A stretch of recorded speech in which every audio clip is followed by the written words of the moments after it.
One country that Islamic finance has done extremely well in is the UAE, and in particular Dubai has been at the forefront of Islamic finance and innovation of products.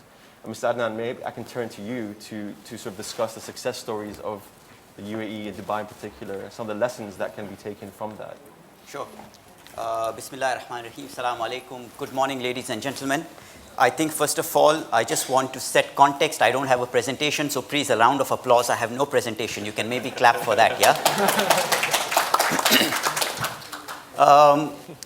You know, I keep talking about Islamic finance as still a very nascent industry, right? We are roughly around 45 years old when Dubai Islamic Bank was formed way back in 1975.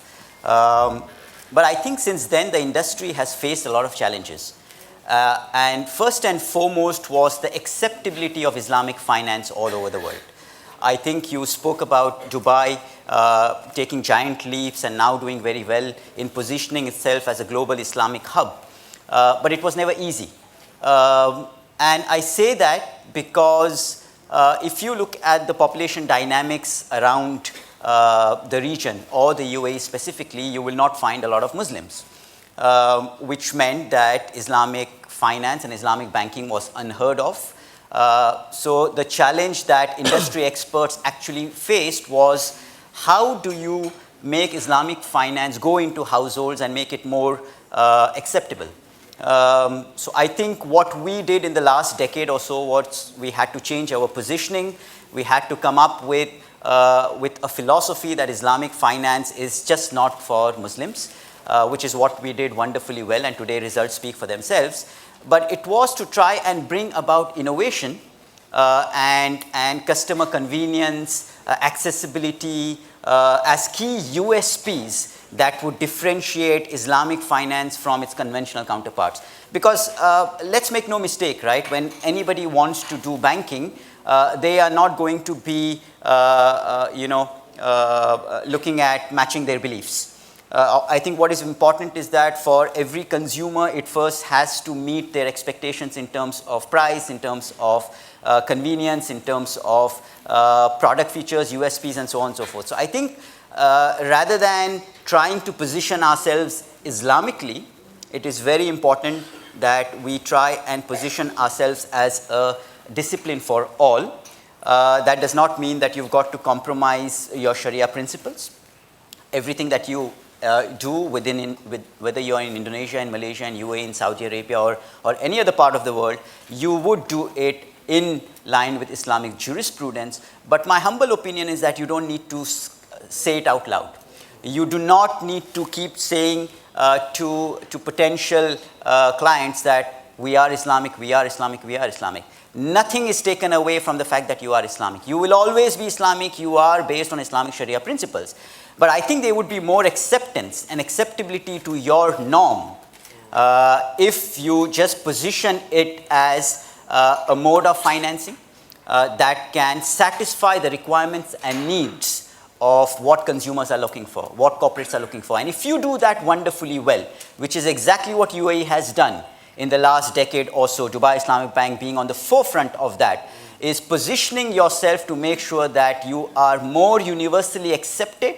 You have all the products and variants that can satisfy the needs of the customers, whether it is in the form of financing or it is in the form of technology.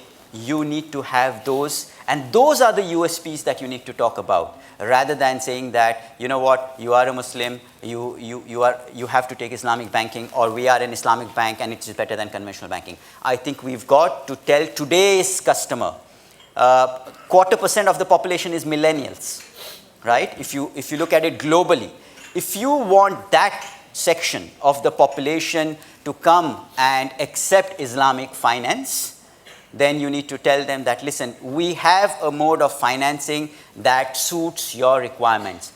which is digital in nature, which has technology that backs it, which has all the key USPs that you're looking for. I think that's the way, as Islamic practitioners, as all of us sitting on the panel, and as people sitting in this room need to focus on. I think gone are those days when you could bank on beliefs, right? You need to give the customer what the customer is looking for, and give them a product and a service which obviously is Islamic in nature, right? So that's just my humble key takeaway on how we need to position, how UAE has positioned, and the strides that we have made within the industry.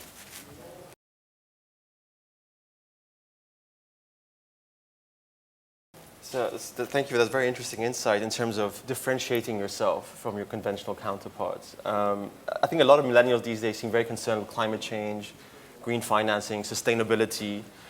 Is that a way that the Islamic finance industry can further differentiate itself from its conventional counterparts? Absolutely, Ilyas. What you're referring to, and I don't want to take anybody else's time, but since we are at this very pertinent subject, I think today, if you look at the Sustainable Development Goals, SDGs that everybody refers to, right?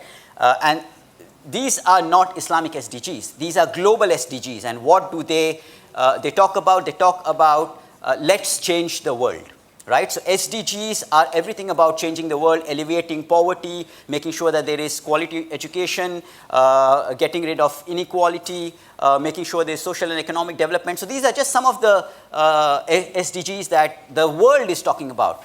Islamic finance, in my opinion, is naturally suited to meet the requirements of SDGs. Naturally suited. We don't have to really try hard to try and develop or support SDGs. And I'll give you two examples for that, right? Very, very quickly, 30 seconds each.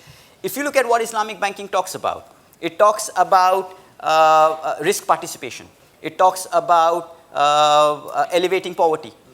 So sadaqah and zakat are actually talking about inequality, not today, but from the time, Islam set foot. So if you look at, so it is naturally helping one of the SDGs. If you talk about social and economic development, Waqf and UNDP and Badan Waqf Corporation are tying hands to make sure that the Waqf industry also develops in Indonesia. But Waqf, which is nothing but endowments or grants, helps social and economic development through infrastructure, contribution of land, contribution of property, contribution of assets. And Brother Rifki mentioned in the keynote speech that Waqf is nothing but endowments and grants that would do benefit for the entire economy. So I think naturally Islamic finance is prone to help the 17 SDGs that we are talking about.